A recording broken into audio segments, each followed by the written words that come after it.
कभी किसी ने मजाक में कुछ कह दिया और वो बात हमारे दिल में तीर बनकर चुभ गई। दिन बीत गया, साल बीत गया, पर वो बात अब भी हमारे जहन में ताजा है। क्यों? आखिर ऐसा क्या होता है उनके शब्दों में जो हमारी आत्मा तक को हिला देते हैं? ये सवाल सिर्फ तुम्हारा नहीं है, ये हर इंसान के दिल का सवाल है। हम सबने किसी न किसी मोड़ पर वो अनुभव जरूर किया है जब किसी और की कही हुई बात, मजाक में कही हुई बात भी हमें अंदर तक तोड़ देती है। और सबसे दिलचस्प बात यह है कि कई बार कहने वाले को अंदाजा भी नहीं होता कि उसने क्या तोड़ दिया। असल में हमारे अंदर एक इंटरनल क्रिटिक होता है, एक ऐसा अदृश्य जज जो हर वक्त हमें परख रहा होता है। और जब कोई बाहरी इंसान हमारी उन्हीं कमजोरियों पर वार करता है जिनसे हम पहले से ही जूझ रहे होते हैं, तो वो शब्द सीधे उस क्रिटिक की आवाज से जुड़ जाते हैं। नतीजा दर्द, शर्म और बार बार दोहराने वाली यादें। मान लो तुम्हें बचपन से कहा गया कि तुम काफी स्मार्ट नहीं हो, फिर कोई दोस्त एक दिन कह देता है तू समझदार तो है नहीं। अब वो बात सीधे तुम्हारी बचपन की इनसिक्योरिटी से टकराती है। ऐसा लगता है जैसे तुम्हारे पूरे अस्तित्व पर सवाल उठ गया हो। यही है ट्रिगर, यही है वो साइकोलॉजिकल एंकर जो हमें बांध लेता है। हमें दूसरों की बातें इतनी चुभती हैं क्योंकि हम अंदर से अप्रूवल के भूखे हैं। हम चाहते हैं कि लोग हमें समझें, सराहें और वैलिडेट करें। लेकिन जब वैलिडेशन की जगह जजमेंट मिलती है, रिजेक्शन मिलता है, तो हमारी इमोशनल दीवारें गिर जाती हैं। सोचो, अगर कोई अजनबी तुम्हें कुछ कह दे तो तुम उसे नजरअंदाज कर सकते हो, लेकिन अगर वही बात तुम्हारा करीबी कह दे, मां बाप, भाई, दोस्त, पार्टनर, तो वो सीधे दिल पर लगती है, क्योंकि उनके शब्दों में हमारे लिए मीनिंग है, उनका ओपिनियन हमारे दिमाग में इंपॉर्टेंस रखता है। और यहीं से शुरू होती है इमोशनल कंडीशनिंग। जब कोई बार बार हमें किसी एक तरीके से लेबल करता है, जैसे तू हमेशा लेट रहता है, तू कभी कुछ ढंग से नहीं करता, तू बहुत ज्यादा सेंसिटिव है, तो धीरे धीरे हम उन शब्दों को अपनी आइडेंटिटी बना लेते हैं। अब दिलचस्प बात यह है कि हमारे दिमाग में एक रीजन होता है, एंटीरियर सिंगुलेट कॉर्टेक्स, जो इमोशनल पेन और फिजिकल पेन को एक जैसी इंटेंसिटी से प्रोसेस करता है।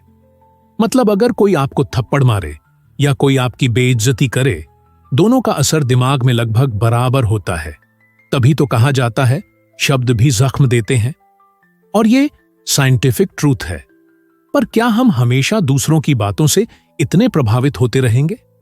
नहीं, इसका इलाज है, लेकिन उससे पहले समझना जरूरी है कि क्यों कुछ बातें हमें बुरी नहीं लगती और कुछ सीधे आत्मा पर वार करती हैं। मान लो कोई तुमसे कहे तू एलियन जैसा दिखता है, तुम हंसकर टाल दोगे क्योंकि तुम्हें पता है ये सच नहीं है और ना ही तुम्हारी इनसिक्योरिटी है। लेकिन अगर कोई कहे तू कभी कुछ पूरा नहीं करता और तुम्हारे अंदर ये गिल्ट पहले से बैठा हो, तो तुम अंदर से हिल जाओगे। यानी हमें तकलीफ तब होती है जब किसी की कही बात हमारे खुद के बिलीफ सिस्टम से मिल जाती है। जो इंसान अपनी किसी कमजोरी को लेकर पहले से गिल्ट या शर्म महसूस करता है, उसे अगर कोई उसी पर टोक दे तो वो टूट जाता है। इसीलिए जरूरी ये नहीं कि दुनिया हमें क्या कह रही है, जरूरी ये है कि हम खुद को क्या कह रहे हैं। तुमने देखा होगा कुछ लोग बहुत कॉन्फिडेंट होते हैं, कोई कुछ भी कह दे वो मुस्कुरा देते हैं, क्योंकि उन्होंने अपनी बाउंड्रीज और सेल्फ वर्थ को इतना मजबूत बना लिया होता है कि बाहरी शोर उन तक पहुंच ही नहीं पाता। लेकिन ज्यादातर लोग ऐसे नहीं होते। ज्यादातर लोग अपनी आइडेंटिटी को दूसरों की राय से जोड़ देते हैं। वो मुझे अच्छा नहीं समझता, मतलब मैं अच्छा नहीं हूं। वो मुझे लायक नहीं समझती, मतलब मैं वाकई लायक नहीं हूं। यही सोच हमारी इनर स्ट्रेंथ को कमजोर कर देती है। अब यहां एक गहरी साइकोलॉजिकल ट्रिक काम करती है, जिसे कहते हैं प्रोजेक्शन बायस। जब हम खुद को नापसंद करते हैं तो हमें लगता है कि दुनिया भी हमें नापसंद करती है। जब हम खुद पर विश्वास नहीं करते तो हर छोटी बात हमें पर्सनल अटैक लगती है। तुम किसी को मना करते हो मिलने से, वो कहता है तू तो घमंडी हो गया है। अब अगर तुम खुद को लेकर गिल्ट फील कर रहे हो कि तुम लोगों के लिए समय नहीं निकाल पा रहे, तो ये बात तुम्हें अंदर तक चुभेगी, जबकि हो सकता है सामने वाला बस कैजुअली बोल रहा हो। इसलिए हर बात हमें चुभती नहीं। वही बातें चुभती हैं जो हमारे अंदर के घाव पर नमक छिड़कती हैं। लेकिन क्या इससे निकला जा सकता है? जरूर। और इसका पहला तरीका है सेल्फ अवेयरनेस। जब अगली बार कोई कुछ कहे और वो बात तुम्हें चुभे, तो खुद से एक सवाल पूछो, क्या इस बात में कुछ ऐसा है जो मैं पहले से अपने बारे में मानता हूं? अगर जवाब हां है, तो इसका मतलब है तुम्हारा घाव पुराना है और सामने वाला बस उसे छू गया है। दूसरा तरीका, रिफ्रेमिंग। मतलब जिस बात को तुम इंसल्ट समझ रहे हो, उसे एक फीडबैक की तरह देखो। मान लो किसी ने कहा, तू बहुत ओवर रिएक्ट करता है। तुम उस पर गुस्सा होने की जगह सोचो, क्या मुझे खुद को रेगुलेट करने में मुश्किल होती है? क्या मैं छोटी बातों पर ज्यादा इमोशनल हो जाता हूं? अगर हां, तो तुम उस कमेंट को ग्रोथ का मौका बना सकते हो, और अगर नहीं, तो उसे वहीं छोड़ दो। सामने वाले की परसेप्शन।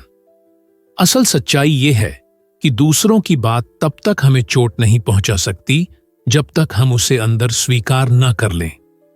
हम सब वैलिडेशन चाहते हैं, लेकिन अगर हमारी सेल्फ वैलिडेशन स्ट्रांग हो जाए, तो बाहरी आवाजें धीरे धीरे फीकी पड़ने लगती हैं। यही रीजन है कि लोग थेरेपी लेते हैं, ताकि उन्हें अपने अंदर की आवाज सुनाई दे, बाहर की नहीं। और अब बात आती है इमोशनल बाउंड्रीज की। बाउंड्रीज का मतलब है यह तय करना कि कौन सी बात मेरे अंदर तक जा सकती है और कौन सी दरवाजे पर ही रुक जाएगी।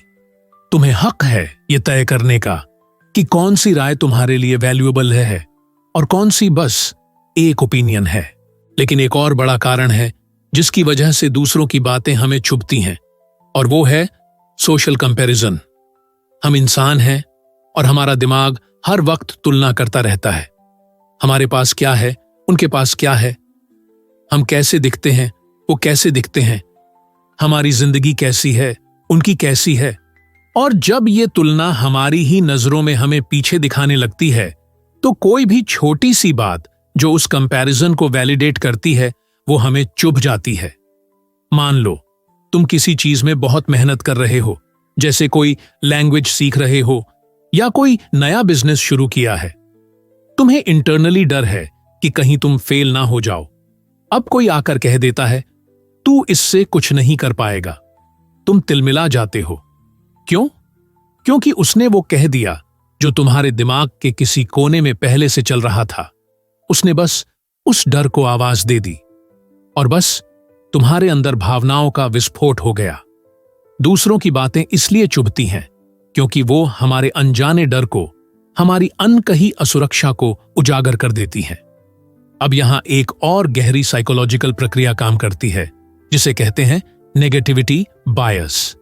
हमारा दिमाग पॉजिटिव से ज्यादा नेगेटिव चीजों पर ध्यान देता है। तुम्हें कोई 10 तारीफें करता है और एक आलोचना करता है, तो तुम उसी आलोचना को पूरी रात याद रखोगे। क्यों? क्योंकि एवोल्यूशन ने हमें सिखाया है कि खतरे को पहचानना जरूरी है। नेगेटिव चीजों पर फोकस करना हमें बचा सकता है, लेकिन आज के दौर में यह बायस हमें इमोशनली कमजोर कर रहा है। कभी कभी दूसरों की बातें हमें इसलिए भी चुभती हैं क्योंकि हम उन्हें एब्सोल्यूट ट्रूथ मान लेते हैं। जैसे, तू सेल्फिश है, तू ड्रामेटिक है, तू कभी नहीं बदलेगा। अब ये स्टेटमेंट्स बहुत कठोर होते हैं, और जब इन्हें कोई ऐसा इंसान बोलता है जिसकी राय हमारे लिए मायने रखती है, तब हम इन्हें सच मान लेते हैं। पर क्या सच में ये एब्सोल्यूट रियलिटी है, या ये बस उस व्यक्ति का मोमेंटरी जजमेंट है? देखो, हर इंसान अपनी ही लेंस से दुनिया को देखता है। उनकी बात उनके पर्सपेक्टिव से निकलती है, तुम्हारे वैल्यू से नहीं। इसीलिए जब भी कोई बात चुभे, अपने आप से पूछो, क्या ये बात कहने वाला इंसान मुझे पूरी तरह से जानता है? क्या वो मेरे स्ट्रगल को, मेरी कोशिशों को, मेरी ग्रोथ को समझता है? अगर जवाब नहीं है, तो फिर उसकी राय तुम्हारे जीवन की सच्चाई कैसे बन सकती है? अब बात करते हैं एक और पॉइंट की, इमोशनल डिपेंडेंसी। कई बार हम इतने इमोशनली डिपेंडेंट हो जाते हैं किसी पर कि उनकी हर बात हमारे मूड को, हमारी सेल्फ वर्थ को तय करने लगती है। वो तारीफ करें तो हम खुश, वो चुप रहें तो हम बेचैन, वो कुछ कह दें तो हम टूट जाते हैं। ये डिपेंडेंसी किसी रिश्ते को बहुत टॉक्सिक बना सकती है, क्योंकि अब तुम खुद की नजर से नहीं, किसी और की नजर से खुद को देखने लगते हो, और वो जो बोलेगा वही तुम्हारा ट्रूथ बन जाएगा। इसका इलाज है इमोशनल इंडिपेंडेंस डेवलप करना, मतलब अपनी पहचान, अपनी वैल्यू और अपनी खुशी को दूसरे की ओपिनियन से अलग कर देना। तारीफ अच्छी लग सकती है पर जरूरत नहीं होनी चाहिए। आलोचना समझी जा सकती है पर आत्मा तक नहीं उतरनी चाहिए। अब तुम सोचोगे ये सब तो समझ आ गया, पर प्रैक्टिकली कैसे? तो अब मैं तुम्हें दूंगा कुछ कॉन्क्रीट स्टेप्स जिनसे तुम दूसरों की बातों को खुद पर हावी होने से रोक सकते हो। Step 1, pause before reacting. जब कोई कुछ कहे जो तुम्हें चुभ जाए, तुरंत जवाब मत दो। एक गहरी सांस लो, अपने दिमाग को यह समय दो कि वो तय कर सके क्या यह बात तुम्हारे अटेंशन के लायक है या नहीं। Step 2, ask what's the intent. क्या सामने वाला जेन्युइनली तुम्हारी भलाई चाहता है या बस तुम्हें नीचे दिखाना चाहता है? इंटेंट समझते ही क्लैरिटी आ जाती है। Step 3, separate fact from emotion. क्या बात फैक्चुअल है या बस इमोशनल रिएक्शन? अगर किसी ने कहा तू हमेशा हार जाता है, तो सोचो क्या यह सच है? क्या तुमने कभी कोई जीत हासिल नहीं की? नहीं, तो फिर यह एग्जैजरेशन है, रियलिटी नहीं। Step 4, build inner validation. हर दिन खुद से एफर्मेशंस कहो, मैं काफी अच्छा हूं, मुझे अपनी कोशिश पर गर्व है, मैं खुद को बेहतर बना रहा हूं। जब तुम्हारा खुद से रिश्ता मजबूत हो जाएगा तो बाहर की आवाजें धीरे धीरे कमजोर हो जाएंगी। Step 5, create boundaries. हर किसी की बात सुननी जरूरी नहीं। कुछ लोग बस अपनी फ्रस्ट्रेशन दूसरों पर निकालते हैं। तुम्हें यह अधिकार है कि तुम तय करो किसकी बात को अंदर आने देना है और किसे बाहर ही छोड़ देना है। और अब बात आती है सबसे जरूरी चीज की, फॉरगिवनेस। हमें कई बार वही बातें सबसे ज्यादा चुभती हैं जो बहुत पीछे कहीं गई थीं। किसी टीचर की बात, किसी रिश्तेदार का कटाक्ष, बचपन का कोई ताना, वो बातें आज भी हमारे अंदर जिंदा हैं। लेकिन अगर तुम उन्हें माफ नहीं करोगे तो वो तुम्हारे अंदर जहर की तरह फैलती रहेंगी। माफ करना कमजोरी नहीं है, ये अपनी हीलिंग की शुरुआत है। जब तुम कह देते हो, हां, उस बात ने मुझे बहुत दुख पहुंचाया, लेकिन अब मैं उसे पकड़कर नहीं रखूंगा, तो तुम असल में अपनी इमोशनल फ्रीडम की तरफ पहला कदम उठाते हो।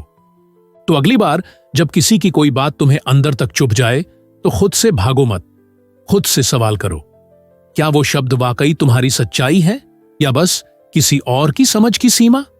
याद रखो, हर इंसान अपनी समझ, अपनी परछाइयों और अपनी असुरक्षाओं के साथ बोलता है, पर तुम क्या हो ये तुम तय करते हो, कोई और नहीं।